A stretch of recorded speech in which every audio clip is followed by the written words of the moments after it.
Another video habang ginagawa ang ating si Totoy. So, ayan na nga, nalinis na nga ni Kuya nitong cleaner.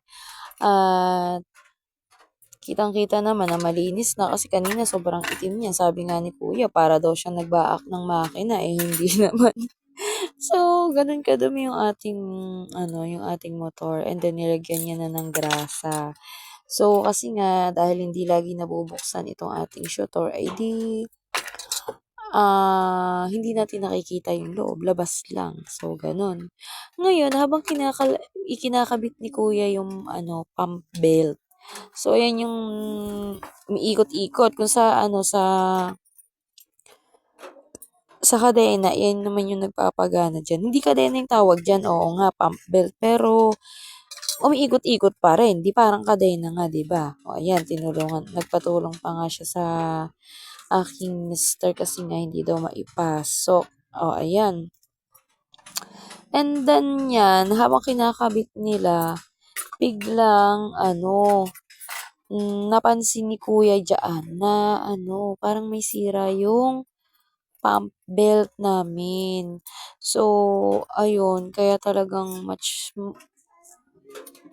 mas maganda talaga yung nabubuksan din pala yung motor kahit na walang sira kasi nga nalilinis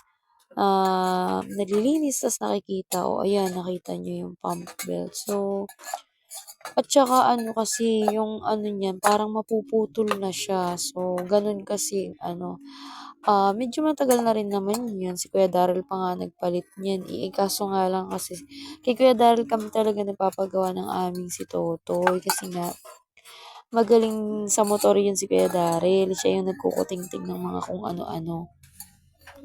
Alam niyo ba na nagbabaak din ng motor yun si Kuya Darrell, kaso nga lang kasi may trabaho na siya sa lechonan ng manok diyan sa Santa Maria. Kaya sa mga makakapanood po ng vlog natin for today's video, ay feeling vlogger, ay baka makabili kayo sa kuya ng aking mister.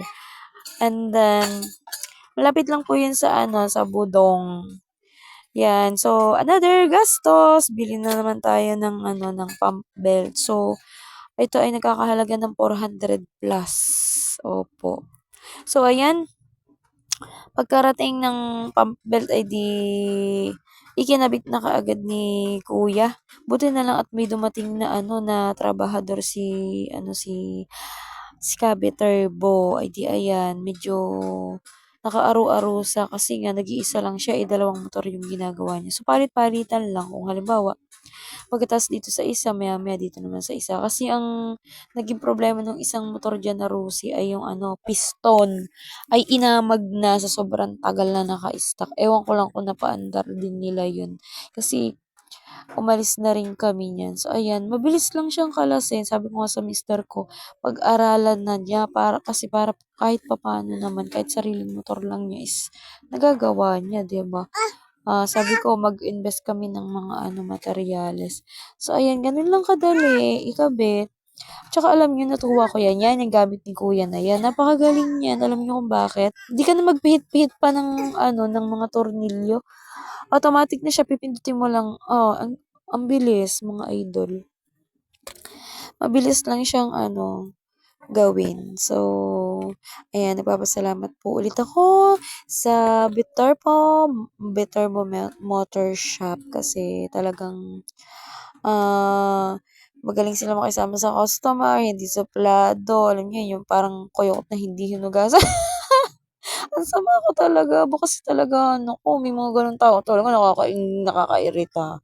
Nakakairita talaga sila pagpagawaan kasi sila na nga yung nilalapitan, di sila pa yung mga parang bad sa mga panong loob na di yung ka nagpagawa. Charot lang. Alam niyo kasi mga idol, kapag kami ganito ka talaga, sinasabi ko sa inyo, paulit-ulit, huwag kayong magsuplado. Para naman babalikan kayo ng customer niyo.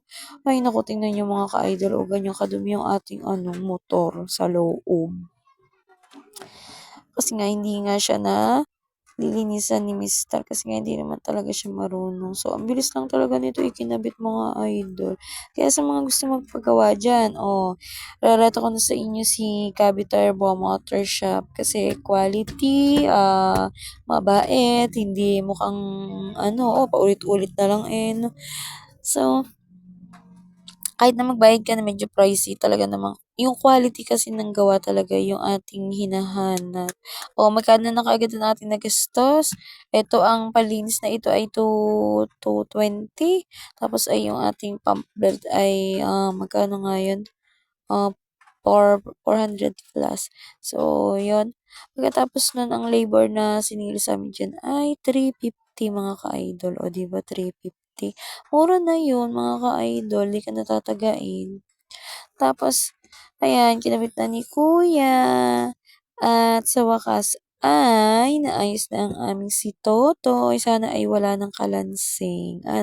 Para naman ang papalitan na natin ay shock kasi nga sira na po rin ang ating shock. At ito ay pasipa na, pakikar na kasi nga wala na rin siyang battery. Alam mo yun yung shock